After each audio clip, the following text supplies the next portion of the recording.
What are we really chasing? Do you think everybody wants financial freedom? I think everybody should, but I don't think they do. Yeah. It's quite interesting because you'll get, I know there'll be people out there who say, well, I'm not really bothered about money. I want fulfillment. Okay. I want peace. I want happiness. I want, anybody listening in, tuning in now, feel free to comment and see what it is you would want or desire. I want to have a family. I don't want to have a family. I want to be on my own. I want to have an island. I want to just be on one desert island. I want to travel the world. Think about all these different things. I want to travel the world. See, now you start to think about these things, it all starts to come into thing. And now people out there will say, oh, I don't know what. I remember when my mentor first sat down with me, my very first mentor I had, the person that sat down with me. What do you want? What do you mean? Well, what do you want out of your life? Oh, I've never really thought about it. Yeah. Not really sure. Now, at that point, I actually thought I knew what I wanted. And I had no idea. And he challenged me at that time. It was like, what do you want? And I just came out with a Rover Tomcat. What's a Rover Tomcat? It's a Rover, the cars, Austin Rover at the time. And it was the fastest production car. It was a 220, in other words, 2.2 litre, fastest production car in the market at that time. So it was called a Rover Tomcat. That's what they called it. Yeah. It wasn't a Tomcat on the plate, but everybody knew it was a Rover Tomcat. And that's what I said I wanted. But he says, if you could have any car in the world, no holds barred, no money, no price tag, no nothing, what would you have? A Rover Tomcat. What, you wouldn't have a Bugatti Veyron, or I mean, there wasn't a Bugatti Veyrons at that time, I don't think. But you wouldn't have an Aston Martin. You wouldn't have an Aston Martin. You wouldn't have a Lamborghini. You wouldn't have a. I never really thought about that. I'm just my level of thinking was just at a Rover Tomcat. That's probably what I could afford. Hear what I said there. That's probably what I could afford. Yeah. But somebody's just said to you, it doesn't matter about price anymore. You can have anything you want. What about the running cost, though? Having a Lamborghini. See how all the excuses now come up. What about the running cost of a Lamborghini? Or what? That'll cost me a fortune. But look, it'll all be paid for you. Everything will be paid for you. A Rover Tomcat. But that's what the majority of people will resonate with, because that's where I was as well. Most people, 95% of the population, are think like that. Anybody that's tuning in right now, if I was to challenge you right now, what do you want out of life? Write it in the comments if you want. Even private message us. Tell us what you want out of life. And I'll show you how to get it, by the way. If you're bold enough to show me what your dreams are, I'll show you how to get it. You know, the thing that jumps out to me when you say, obviously, like, to challenge somebody and ask somebody, what do you really want in life? Do you want to, like you say, build a family? Do you want to travel the world? Do you want to, whatever? The first thing I think of, right, but you're going to need money to do that. I mean, you can't just travel the world or raise a family without having. How can you? You can't. You can. How can you could just hitch a list with people. I mean, do you really need money to travel? I'll be honest, and I'll be controversial. If an illegal immigrant could get over here in a dinghy, I could probably get over to France. Or stow away on a boat. Aye, if you really wanted to do it, you could, couldn't you? Yeah. Stow away on a boat. You could just get a boat and stow away on it. Nobody would ever know, because they don't expect you to hide in various places.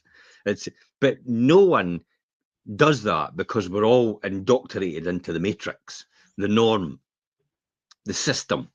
This is how it's done. This is how it's always been done, and it never changes from that. And this is what we all get indoctrinated into in terms of our mindsets. So we race to these riches, as you said, and we think we think we know what we really want. But for most people, I'll guarantee you that by the time they climb that ladder to get to where they want to be, they find out their ladder's leaning against the wrong wall. Yeah, or they get there and think, oh God, what am I going to do here? Yeah, what do I do now? It's Yeah. like, I've got what I want, but it wasn't what I expected. Mm-hmm. That's a familiar story. I got everything I wanted, but it wasn't what I expected. I expected to feel better about it. I expected to be maybe a bit more pleased, but I just don't feel that. Probably a good example of that was Robbie Williams, Yeah. where he got his first fame.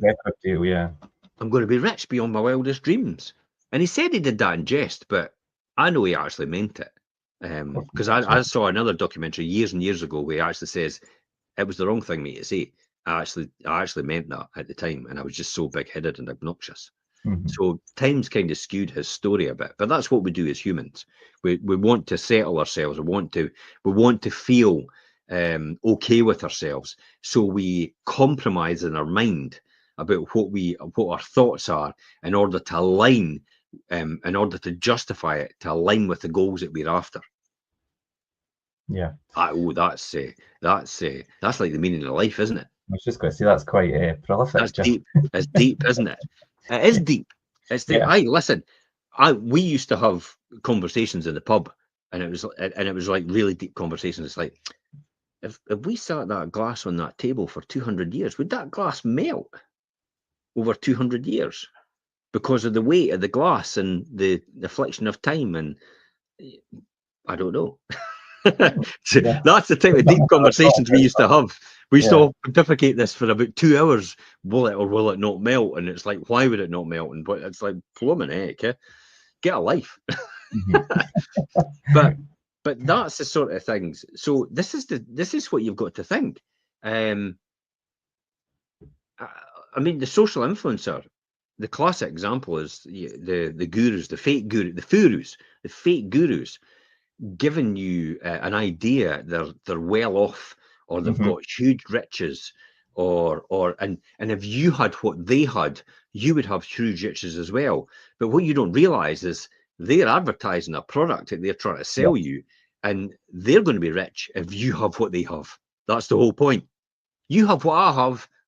Not you'll be rich, but I'll be rich. That's what they're saying, really. But they know what to tell you that. Yeah, it's funny. It's social media, like influencers and things. I mean, they're everywhere, and you can't really escape it. There's one actually that I mean, I'm quite a foodie and things, and there's a guy, and I don't watch these programs like Made in Chelsea and everything, but he was on Made in Chelsea, and I didn't know that when I started watching him on like his reels and things. And it was just because he makes food, him and his girl, and it's like they're quite entertaining. Yeah. And then as I watched, I'm like, oh, and he's using these seasoning things, but it's actually his company. And he's promoting them, and I'm like, there you go, there it's. I mean, he does it and he enjoys it, but behind it, he's got a business. Yeah, behind the scenes, that's what they're doing. And this is why Stephen Bartlett's quite upfront on Diary of a CEO, and he says openly that I invest in this company, but the reason I invest is because I thought the product was actually brilliant, and that's the reason I'm promoting it. He says because I really liked it, and that's why I invested in it as well. So I just want to get that up front with you, so everybody understands. It's like there's no conflict here. It's like I'm endorsing it because I love it myself, and I think everybody else will love it as well. It's kind of like what I do as well. I'll only endorse something that I actually believe in, and I've used myself, or I've got myself, and I think it'll be good for someone else for that reason. But and that's when it brings the question, when you think about like influencer things, like why are they actually doing it? Do you know, some people do their channels and things, and they don't like. There's a business plan behind, like that one I spoke about, and things that you do as well. But some people do it maybe aimlessly, and like you say, they're going to get to the end and think, why did I do all that? What am I here? What am I going to do here? Once they've got to this That's point, why you get the YouTubers. This recognition. Yeah. That's why the YouTubers end up giving it all up. It's like they built a huge channel, and the next minute they just tank and they go, I'm giving it all up. And I just walk away. What was the point in all that? Yeah. Because they've built so much wealth, and they've got to a point where they would be happy with that wealth, and they don't feel the need to go any further for that reason, because they're happy at that level of wealth. So that's because they've got no other aspirations other than that level. That's what happens to them. Same thing happened to me when I hit 38. It was like, wow, millionaire. It's like I don't need to work ever again. Well, you could have just tapped out. You could have just tapped out and thought, right, okay. almost killed me though. But then I refocused. I realised what I was doing. I got into a state agency, and then finally letting agency. And while that was difficult in the very beginning because of the credit crunch, because that's when it all happened, and I was tied into it all with contracts with a franchise company. Eventually, when I got out and became independent, it's like I thought it was absolutely fantastic. I began to love what I did. Yeah. Because I truly felt that I was now in charge of my own future rather than another corporate entity, which was part of the franchise, because I was an independent now. And I was the decision maker because I didn't have a business partner anymore. So I was able to drive myself forward in the right direction. And well, you know yourself, Richard, you've been moving all that time. Yeah. And then we were able to make decisions which were in our best interests and not having to take other people into account.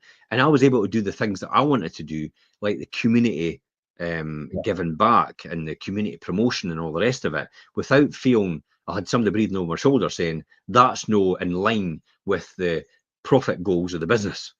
And it's like, I'm not interested in the profit goals of the business. I did this because I want to be like undercover boss, or I want to be the secret millionaire, but the not so secret millionaire, if that makes sense. But it wasn't to show off. It's because I just loved the feeling I got when people did that. Yeah, it was really selfish. I loved the feeling that I got when they helped someone else. But then, there isn't really any selfless good deeds in the world, to be honest. I mean, they're few and far between. No, there's not, because it always makes the individual feel great as well. Of course. I mean, if you're giving back, you're going to feel gratified about it. So, I mean, there's nothing wrong with that. So that's why I felt compelled to do it. I just liked that feeling, and I just like to be the person that actually brightened up another person's life. You know, when they thought when they thought it couldn't get any worse and it was going to hit rock bottom, it's like I would come in and just help them, and it's like, wow, and that would turn a corner for them, and it's like I would have been instrumental, and I felt at that point the race to riches and what we were really chasing. That's probably the chase. Yeah. It's the chase that I love the most. The fact that you catch it, not so great. I love the chase. I love the journey. I think that's what most entrepreneurs do. Yeah. What you spoke about there, and you kind of talked, because I was going to move on and talk about like the appeal of wealth. And then you're talking about, obviously, you got to that point at 38 and you'd worked all these years and everything, because money does matter, because, you know, it can buy you comfort and freedom and security. And, you know, the dream of being rich for a lot of people isn't about greed, it's about survival and kind of the escapism. Like, you obviously you escaped, kind of, we'll call it the rat race, but your job, you just thought, I don't want to work for anyone else now. I want my own independence. I want to be able to make my own decisions. And money was the key to your freedom to do that. Imagine if money was oxygen. We'd all be dead. There you go. It's right up there with oxygen. You need it for everything. You need it for everything. Tell me something. You know, you obviously you can go for a walk in the park and stuff like that. You probably haven't even pay the park, to be honest. But what you're walking in, you've got to pay for, isn't it? Your clothes and your shoes and your boots and everything. So you need it for everything. It is the form of exchange for goods and services that other people do. You need it for everything. So that's don't tell me money doesn't buy you happiness. Have you tried it lately? Because it does. It's quite annoying when you hear people, and there's obviously an underlying thing when people, money is evil, it's the root of all evil, when really, as you've just demonstrated, it's a tool. It's a tool to do good. Yeah. And it's also a tool to help you on your journey, definitely. And you could point to things like, look at the depressive billionaires. Who are you talking about then? You don't know, do you? Because you've listened to someone else tell you that and you believe their story. Yeah.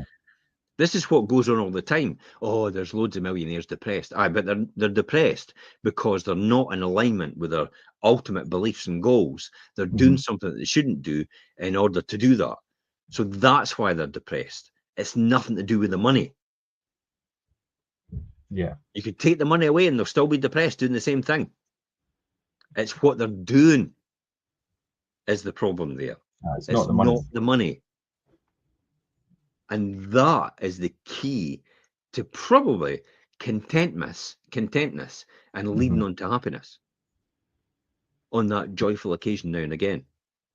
Yeah, because happiness is not a 24-hour thing. You can't be happy 24 hours a day. It's not. You wouldn't want to be, I think. Well, I wouldn't. I mean, I don't know. I you would think get great.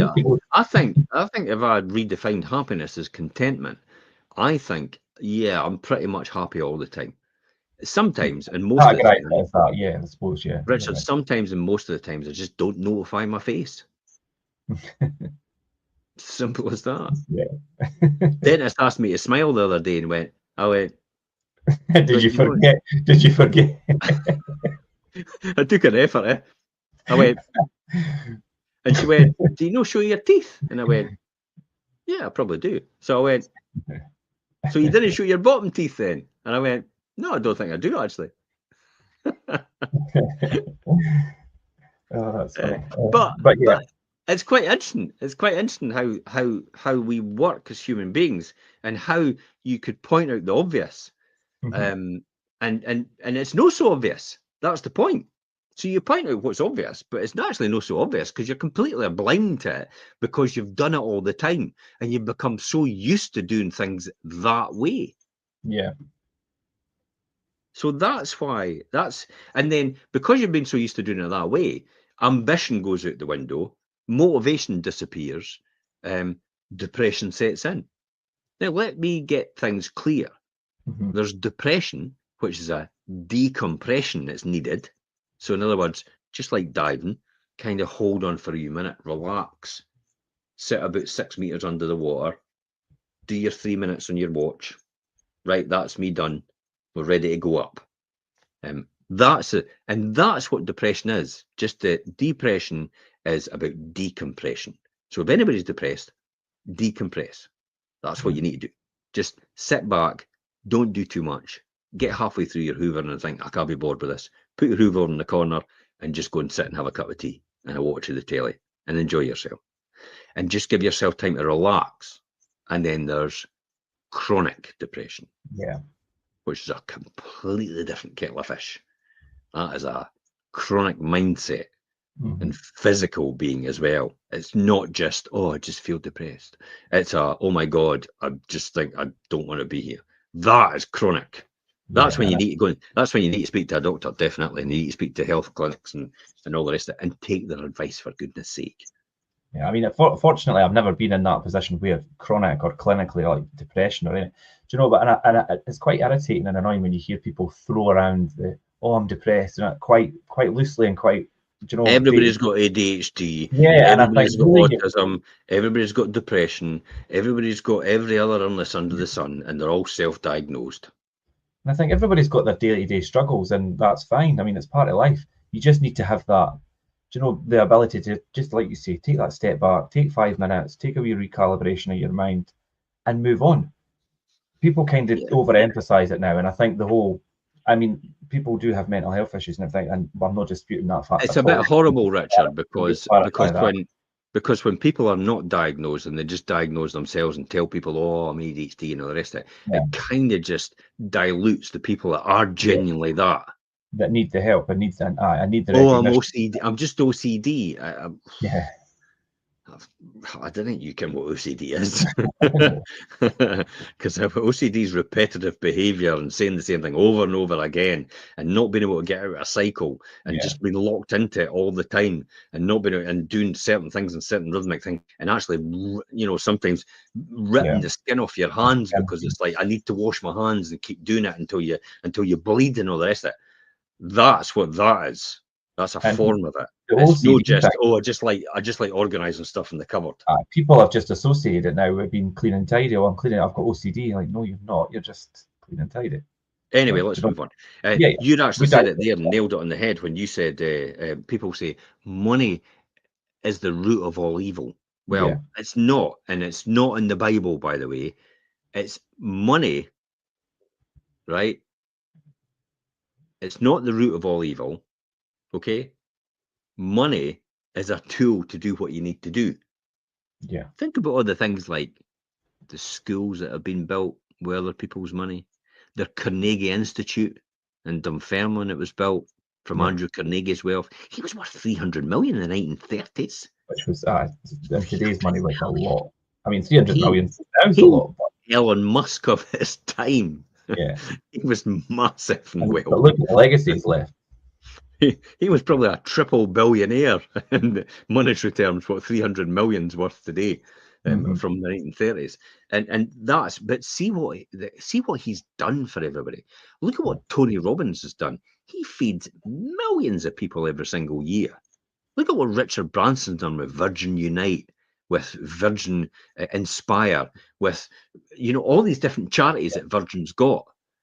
All these different things that they do, Virgin Strive, they're all. I mean, if they didn't have money, none of these things would be possible. Look at it in the basic form on our high street, the co-op. Yeah. Look at the amount of money the co-op gives back to the local communities. Yeah. Cellardyke Tidal Pool, we got a cheque for £6,000. That's brilliant. Just to folk putting in their daily shopping. There you go. There's my daily shopping. They weren't given it. It's just part of the profit. So for the local co-op they were. Oh well, we'll just vote for the Cellardyke Tidal Pool. Cellardyke Tidal Pool, and it was like that credit card thing when you get 1 pence off every transaction. Round it up, yeah. That all just went into that fund, and then the next minute they went, "There's a cheque for £6,000." It's like, oh my god, really? I was expecting you to present me with a couple of £1,000. Yeah, I was along at the Tidal Pool during the summer. It was brilliant. And that, to me, tells me straight away that money is definitely the tool to do what you need to do and help people. And could you imagine trying to cure diseases without money? No. Who's going to cure the disease? We'll have to pay them. What we've got to pay them? Buttons. Oh, you can just get bread and board. I'm sure that'll be okay for your huge amount of skills that you've spent at university and gone on to honours degrees and master's degrees and gone on to the college or the university or the place that gets you honed and developed to be one of the top surgeons in the world. But I think bread and water and board would be all right for the payment, would it? No, it wouldn't. It's like people should be rewarded for the effort they put in. Yeah. That's key here. And that's what it's all about. It's this race to riches, you've said it yourself, I think, and they often paint it as a selfish chase, but in reality, the ambition and the drive, and it's all fueled innovation for centuries. Look at what Star Trek's done. Look at what Gene Roddenberry did for technology. There'd be no this wouldn't exist like this. That's hard done. I was just going to say. Where do you think the flip phone came from? Where do you think the flip phone came from? Star Trek. Where do you think all these things came from? Where do you think teleportation possibly will end up coming from? It's all because one day some person was audacious enough to go, this could be possible in the future. And all these children, including myself, that watched it, thought, one day that could be possible. Because it looks back then, that would have thought like it's crazy to think that, like holograms and things, and they're real. And it's entirely possible to do all these things. Monetary wise, it's not feasible in some cases, but it's entirely possible still to do all these things to that degree. Did they not do a whole concert with Michael Jackson as a hologram? Is that right? Was it Michael Jackson? It's ABBA. We've been to that. ABBA. You were there. That was amazing. You obviously had a bit too much sauce. No, I do remember. I do. No, it was good. I'm trying to think. I'm sure there's a concert that's a completely hologram, and with the one I was at, sorry, it was ABBA. So, shows this preconception about money and all the rest of it, it probably goes into last week's show about profit, how profit is a dirty word in Britain for some reason, and yet in America it's celebrated that people make profits because it allows them to reinvest in the future for them and for others as well. But you've got to watch, and this is the one that you've got to watch about, the obsession of money for money's sake. That's what you've got to watch about. I mean, this is the dark side of this chase, isn't it? And it's going to bring us back to the social media aspect of things as well. And I do think it puts across this completely false interpretation of the person that's, whether it's an influencer or someone that's putting stuff out there. And we see it all the time. And they're you know, the social media is bombarded with images and videos of luxury and success, and you know, this kind of perfect, polished life, and that's what's imprinted on a lot of people, and that's what they think they should try and be like, and that's really, really unattainable for the 99% of people, and half the time the people that are pushing this out, it's all smoke and mirrors. It's all, you know, if it's flash cars, they're probably on hire, or sometimes we've seen like influencers and things, and they're taking photos in front of these flash cars, and they're not even theirs. They're just in the street. I know. It's just such a false imprint onto people. There's a private jet. Yeah, I know. And everybody goes, "Oh, this person's got a private jet. They've been jetting around the world." And they're pushing this onto people through images and videos and things, and it's not. And people think that that's what they need to try and aspire to be like. Which I said there when you were off camera, is it's completely unattainable for 99% of people. It doesn't help as well when you have things like Made in Chelsea, Made in Essex, Towie, and all the rest of it. All these different things. This is where it all came from in the very beginning, isn't it? But these are all kids of rich people who are wealthy people who have been around for years and years and years and built loads of wealth. The kids have done nothing like that. They've got inherited wealth behind them. They're just been given it. And this is what. But the other thing as well is when you look at other people and you start to compare yourself to them and think to yourself, comparison is the thief of joy. Yeah. It's a well-known fact. But then you've got to remember, if you look at things like Richard Branson, Alan Sugar, for somebody like me, 20 years from now, I mean, I'll probably never get to that level. And I'm not particularly bothered, to be honest. I've got enough. But it's like, you've got to think about it. It's like the reason that you're not there is because they're 20 years ahead of you. Yeah. And they had opportunities that you won't be able to have now. But if you're open-minded, you know, your mind's like a parachute, only works if it's open. So if you're open-minded, then you might come across the right opportunity. You might be the next Uber. You might invest in the next Uber. You might invest in the next company. I mean, whoever saw Nvidia catching up so quick and going up to that share price almost overnight in a year? It went up hundreds of percent in terms of share price in a year. It's like astronomical climb. So who would ever thought Nvidia would be the golden child when Intel was the industry standard? Yeah. And yet Intel's lagged behind and it's struggling. So it's just you spoke about this a few weeks ago. I was really surprised by that. Sometimes it's luck. Sometimes it's luck. And yes, let me describe what luck truly is. Let me spell it out. L for Labour. Not the party, just Labour as in work. Yeah. U for under. C for correct. K for knowledge. Labour, under, correct, knowledge. That's what luck is. That's how it gets it. You've put the effort in.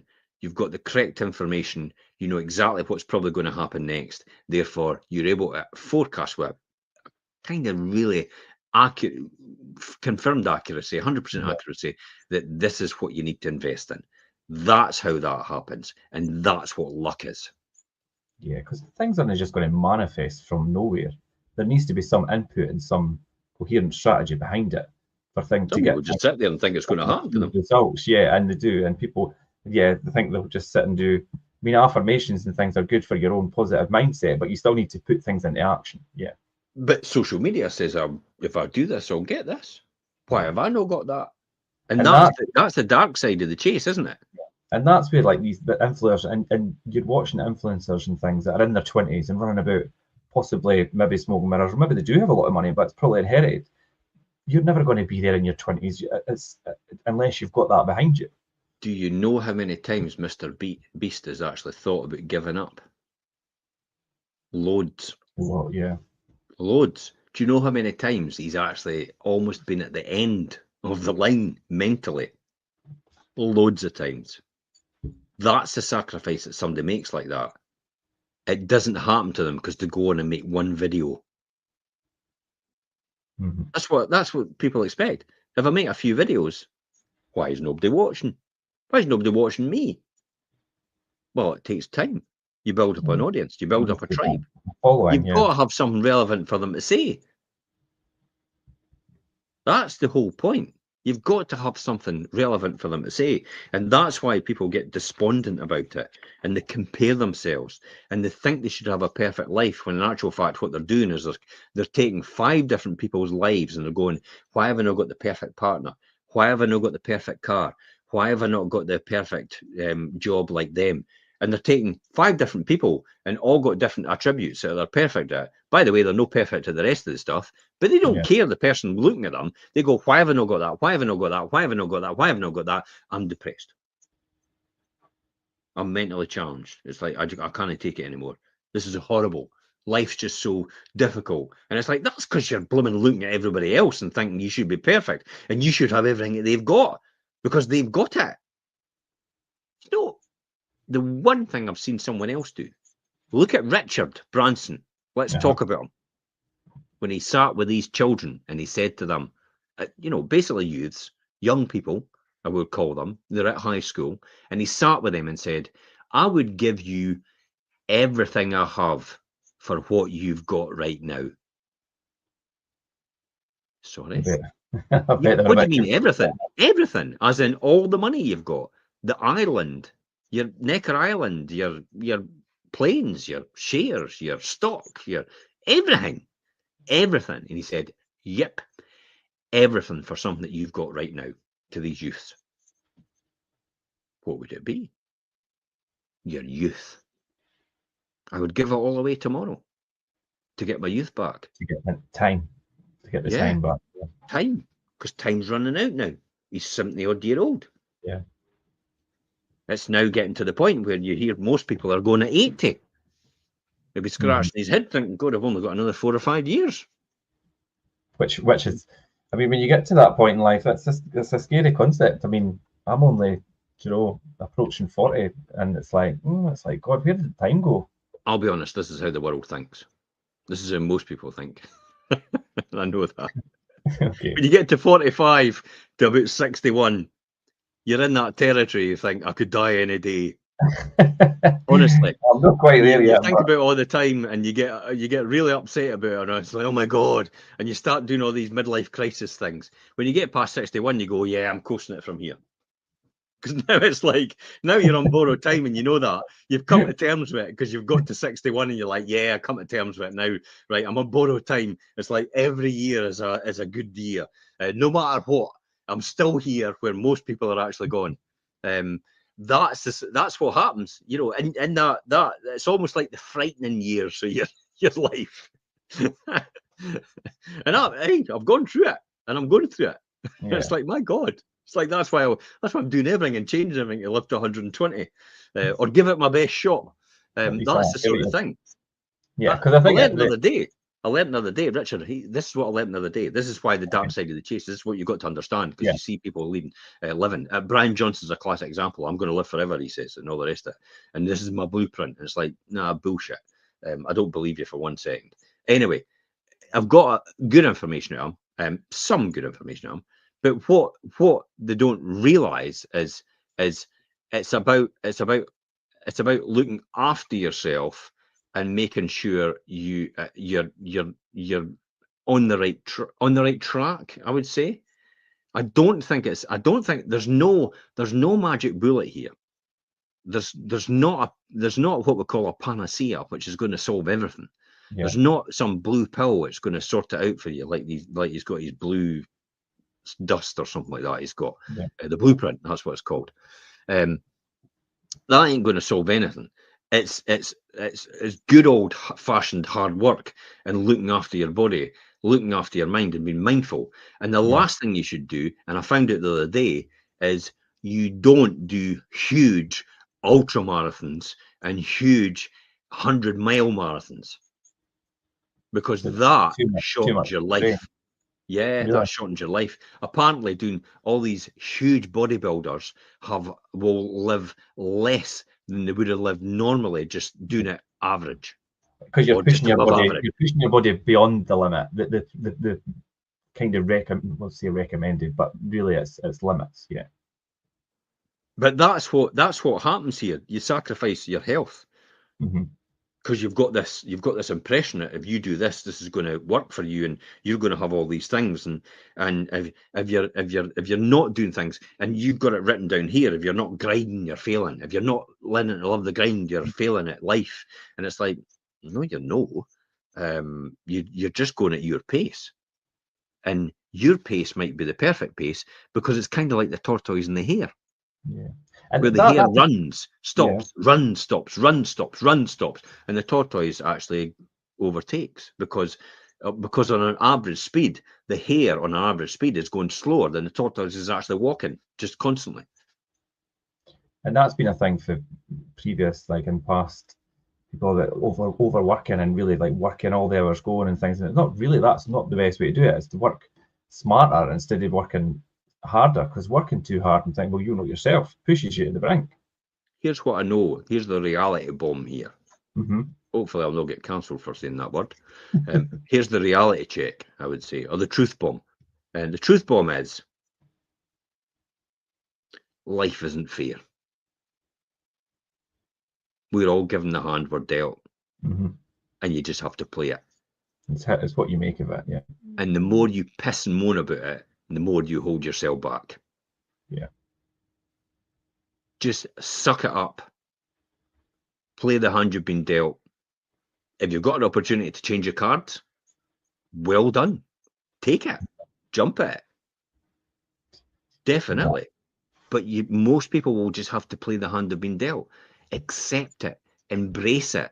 That is the price you'll have to pay. We've all got a price that we pay.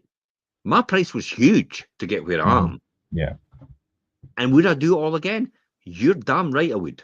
Mm-hmm. To get to here and to where I'm going. Definitely. I have witnessed people across the years who, they tend to wallow in that self-pity thing. And I think, and rather than say anything, I just think you're never going to get anywhere far with that attitude. And unfortunately, some people, that's how they are and how they're wired. And I think without real intervention, they're never going to change their ways. So you can't help everybody concentrate on yourself, I think. Others are born with inherent discrimination, isn't there? Mm-hmm. You know, the colour of your skin, the way you are, your sexual preference, your family's not that well off. You grew up in rags and you went to school and you stunk all the time because we couldn't afford clothes for you. We couldn't afford the heating bills and all the rest of it. You couldn't get good nutrition, so therefore it affected the way you thought. You weren't as switched on. You weren't as you were more mentally challenged than everybody else because of that. You're just dealt that hand. Yeah. You can moan about it for the rest of your life, but it's not going to change anything for you. So this thing about just work hard, I think you should just work smart. Working hard's not the answer here. It's working with the cards that you've been dealt, but also being smart about it. Yeah, and the realms of your ability and doing it in a smart way. How many times do I tell everybody? How many times I'll be another millionaire if I was to get a penny for every time I tell people slow down to speed up. Speed up, yeah. Mm-hmm. Slow down. I'm so guilty of it, and sometimes I catch myself, rushing through, and I'm like, stop. Just like take a step back and think about it a wee bit more methodically rather than just trying to get something across the line. Yeah, but then you can get into that cycle as well, where it's just exactly what I've done. You keep chasing the same wealth all the time, or bigger wealth and bigger wealth and bigger wealth and bigger wealth, and you get so. For me personally, it's about so blinkered and so one-track minded that all the neural pathways in your mind actually develop, and that's what happens. They develop into habits, and the habits stay the same all the time. So you completely block everything else out in your life, and you become completely obsessive about it, and then it becomes the next boost. It's like maybe you self-sabotage something deliberately. This is what happens to a lot of people, by the way. They self-sabotage their business because it's going well, but it's not going like they wanted it to go. So they start prodding it. They start so then, pushing. they could fix it and feel better about themselves. Yeah, they think it's going to be different, and they start forcing people. I had the conversation the other day with one of the sales team. I said, look, you'll never be at the level I've got because I've got 40 years on you. Yeah. So, or 30 years on you. You'll never be that all the level. time. You'll be that level, but actually, if you know what I know now, which is what I'm telling you and how I'm teaching you, by the time you get to my age, You'll be at that. way beyond me. You'll be light years away ahead of what I was. I say, so you've got to understand that. And it takes 20 years from start to the end, or start to where you get any kind of meteoric success. It takes about 20 years to get to that point. Yeah, you're moderately successful on the way, but to get meteoric and specialist in your field, it takes you about 20 years in that field to actually do that. Specialize in that field, be the best at that, better than everybody else. That's how you become that, because everybody else falls out of that journey. They all fall back. You all start off at the same start line, and then what happens is they all give up because maybe life's got in the way, or maybe they've had an accident, maybe they're no longer here. So these people all fall out of the equation. And at the end of it, after 20 years, you're the one with the most knowledge, the most expertise, because no one else is around with that level of expertise and knowledge. And that's when you become the basically the pinnacle, the what I would call the Yoda of what you're doing. Yeah. So you've got to understand that. Yeah, I think that's it. And if you're working in something that you don't like, then what the hell are you doing it for? Oh, I'm doing it for the money because it pays really well. Is that all it takes to pay you off then? Yeah, I put it in here, and it's quite. I mean, people might be familiar with this. I put it in, and it's like you work jobs. We work jobs that we dislike. We buy things that we don't need to impress people who don't care. We don't care. And it's a race to no finish line. And what's really the prize at the end of it? When you drive past in your Aston Martin or your Ferrari or Lamborghini, most people look at you and you think they go, "Oh wow!" They go, "Bloody knob." That's it. They just think you're a tool. And do you think people have spent so much time and effort and then money to be sat in this car driving about, and really people don't care. Who cares? No, nobody cares except them. It's just how they feel about it at the time. And then after a couple of weeks, it wears off. It's the honeymoon effect once you first get it. Oh, look at me, look how great I am, and all the rest of it. Oh, I could drive down this street, and I could drive down that street. Let's go and drive down this street. But probably after a couple of weeks, it wears off. So my advice to you, if you're going to do something like that, is rent the car for a couple of weeks, pay the £5,000, get out of your system, hand it back, so you've got no more liability, and you can go and continue to build your wealth. But you've had that wee buzz that you wanted. If that's what you're needing in between, to solve the itch, we all do it. We all do it. Yeah. So I mean, maybe like you say, redefining what people think about rich, and rethink about what rich really means, and redefine wealth. Yeah. It's just no money, is it? It's not money. It's not always money. And this is the misconception about the way our capitalistic system works. It's a system that works, and it works more efficient than everybody else. Communism doesn't work, by the way. Either does socialism. Socialism's great until the money runs out. Yeah. And democracy is basically when three people get together and two of them work out how they're going to try and take all the money from the other person. Yeah. To go against the one, yeah. That's what that is. So you've got to redefine this in your mind about what you think. I mean, for me, wealth and riches is right. Dare I say the word comfortable? Feeling comfort, contentment, relaxed, contentment, knowing that you can do anything you want. I mean, I've just bought solar panels at 12 grand. Yeah, I'll get the money now. There you go. But then that's the benefit you've got from. I think I shocked him actually. I think I shocked him because he went, "What do you do?" It's like, yeah, who are you? What do you do? Just want a card for that. Can I pay up American Express and get points? He went, yeah, that's fine. Yeah, great, brilliant. But that's the sort of that for me is, and it's a classic example. I've got to get an implant. One of my teeth is gone. Yeah. It's goosed. I've got to get an implant. 4 grand. And I went, yeah, it's 4 grand. Well, it's 3,950 quid. And the person went, okay, that's that. And she was apologising all the way through, and this is this, and this is that, and you've got to pay this at that stage and that stage. And she was covering the end result as if I was Like, going to be no, I shocked. tell you Honestly, she was yeah. she was almost apologising all the way for the cost, and she took her finger away, and I went, 3,985, and she thought I was going to object to it, and I went, yeah, £4,000's all right, fine. She went, what? And See, she went, what do you do? Are you retired? Honestly, that's what they said. The two of them in the room. What do? You're retired. I went, no, I just own multiple businesses, and I invest in my own family fund. Oh, right. So what is it? What is it you do then? I went, I'm not really sure myself. a bit everything. But do you know what that puts me in mind? Just to kind of digress a wee bit, when you talk about obviously they're going through what was all involved in the process and that, and kind of hiding the end cost. It's like, do you know, agents and things do that with their fees and the thing, and it's like, oh, try and like scare away for the actual fee rather than being upfront. This is what I'm going to do. This is what it's going to cost, and being quite confident in what they're doing and the price attached to it. That's because they don't think they add value to anything that you're doing. That's their own self-worth. That's because they've not got any self-worth. That's what that is. You didn't have any faith in what they're delivering, yeah. Whereas when I deliver something to someone, I'm like, you're an idiot if you didn't listen to me. Yeah, this is what I'm going to do. As that. The price and if you don't do what I'm telling you to do, it doesn't make any difference to my wealth at all. My life will not change. I will still, and in fact, I've actually made money just sitting here. Mm-hmm. Yeah. And that's how I look at things now. It's like, yeah, okay.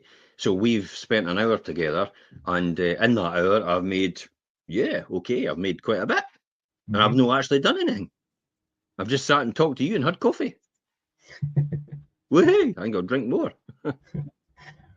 But then, as we do say, obviously, wealth isn't just about money, and like you've just said there, it's about your time and peace and purpose, and like you say, contentment and connection and all these things. You know, it buys you back quite a lot more than just material things.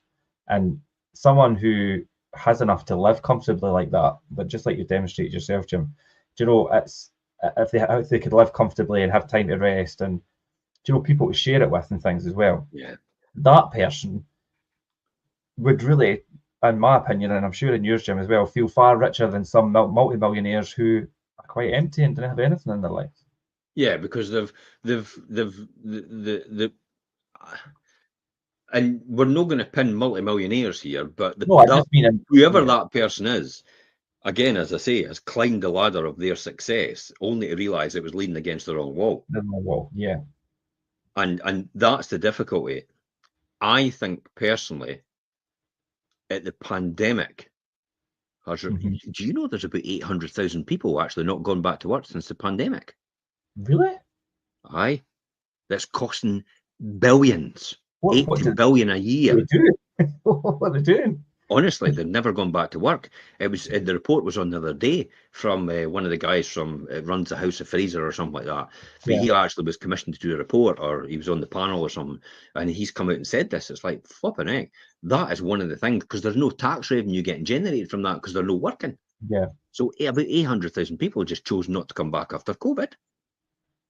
That's crazy. Yeah. But that's what I mean about COVID is probably going to go down, and the pandemic's going to go down as one of these moments in time where a lot of people actually then realise that their health and their relationships mattered far more than material things. Oh yeah, I could see that. And the real success is not about being the richest person in the room, but potentially the most content and happy one. Oh yeah. However, I've still got to say, if anybody says money doesn't buy you happiness, have you tried it lately? It's brilliant. Well, I think your examples there, like you're saying about obviously needing dental work or whatever done. Do you know what? If you were trying to go through the NHS and things, I wouldn't get that. NHS wouldn't give you that. No. They'd just patch it up, or they would say just take it out and that's it. We'll pay for the extraction. That's it. The end of the story. Because you couldn't get a crown on it. Because we're going to do a crown, and then what happened is the back bit just broke away, and he says you're never going to. I says you're going to have to take it out, implant, all the rest of it. Yeah. And then that's when the journey started. But you know, I was you know, if it is what it is, why do you think I did all what I did? So you didn't have to do about things like this, yeah. So it wouldn't need to matter. Think about that. God, when I first started, it's like when I was getting paid, it's like to think about that amount of money. And it's like, I never comprehended. It's like, wow, to think that was entirely possible just to go and get something done. Pandemic, your knees knackered. It's like you're going to need to get sorted. Aye. It's like, it's going to cost you $4,000. Okay, let's go. It's like, what? It's like, yeah, let's go. And I'm in the hospital in the pandemic in a private hospital getting my knee done when everybody else is shutting doors because I was allowed to do it. Yeah. And then recovering at the same time. How efficient is that? Because nobody's working anyway, so you're actually getting yourself sorted at the same time. And people will be out there, you know, it could be listening to this or could be watching one of the reels, the short reels, and condemning this and saying that's no right. And it's like, that's you know, choosing to do it. Well, of course, because that's what I worked for. Yeah, I was just going to say, but you worked hard for that. That's what I did. Yeah. That's why I paid that price. You weren't prepared to pay. And if you knew what I paid, you wouldn't pay it. I can guarantee you that. A lot of people that wouldn't, yeah. In fact, the majority of people wouldn't. Aye, you know, I didn't think anybody would have done it. I said I would do it all over again because I know what it felt like. And it was overwhelming, but I know I still got through it. So why would I not just do the same thing again? Because I know I'm going to come out the other end anyway. It's going to be difficult. It's going to be challenging. And I'm going to really have to think about it. But I would definitely do it. Yeah. So, and that's the price you have to pay. Everybody's got their own price, remember. But I tell you what, you better pay the price now. Because the price of regret is even higher. Yeah. Even higher. To get to that point later in life and think I should have done this, is something that I don't think anybody wants. To look back on your deathbed in your life and have a regret and wish you had done something, for me, is unforgivable. Yeah. I could never do that to myself. And that's why it's like, let's just go for it. Screw it, let's do it. Monte Carlo or bust. Yeah, let's go. Big time. What have we got to lose? We could learn a lesson on the way, if anything. At the worst. You'll learn the lesson. Don't do that again. It's like, don't stick that fork in the plug in the socket. It's like, does it? It's like, that's how I lost my hair. Yeah, no, you're absolutely right, and nobody wants to be left with a regret. So, what is the real goal? What is the real question? Finishing off here. Yeah, I think we'll round up, and yeah. So, what is the real goal of, do you know, this race to riches that we're talking about? And I think we've established it doesn't have to be about greed. It can be about. Gordon Gekko's got it right though. Greed is good. Yeah, but then I suppose that element of greed allows you to have that growth and to create value and, you know, contributing to others. Yeah, I know. Contributing to others, giving back, like you said, Jim, and achieving independence and having that, like you says, you don't have to answer it to anybody. You answer it yourself, make your own rules. But if your pursuit for wealth and things comes at a cost of your well-being, like we just spoke about, be careful in what you do and don't push yourself too far. If you need to leave others behind on your journey, then so be it. I've learned that myself, and I'm sure you have as well, Jim, through your journey. Maybe it's time then to change the rules of the game and move on for people that maybe are holding you back. That's definitely something that I've learned. I spoke to somebody the other day about that, about leaving them behind. I says, you know, I explained to them why I did that. Yeah. And they understood completely. They got it. In order for them to be happy, I had to do it. When you grow up with people and things, and it's like, you know, it's all fun and it's games and things, but you do have to grow up eventually. You could still have fun, but some people just don't and live in this life in the past, and you have to move on. I think change is good. So here's the debate then, I suppose: is chasing wealth a natural or necessary part of progress, or has society turned our ambition into an obsession?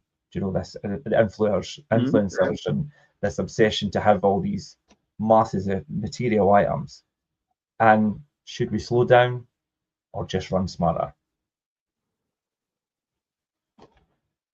So maybe truly the rich isn't about how much we earn, it's about how much we enjoy what we have. And I think you've really demonstrated that, Jim. Yeah. Nailed it. It's about creating value. It's about contributing to others. Yeah. And most of all, it's about achieving financial independence. Yeah. And you can't put a price on that, really. Priceless. Yeah. That feeling to know you never need to worry about anything ever again. But in order to get that feeling, you're going to need to have money to do that. Absolutely. Right up there with oxygen. Yeah.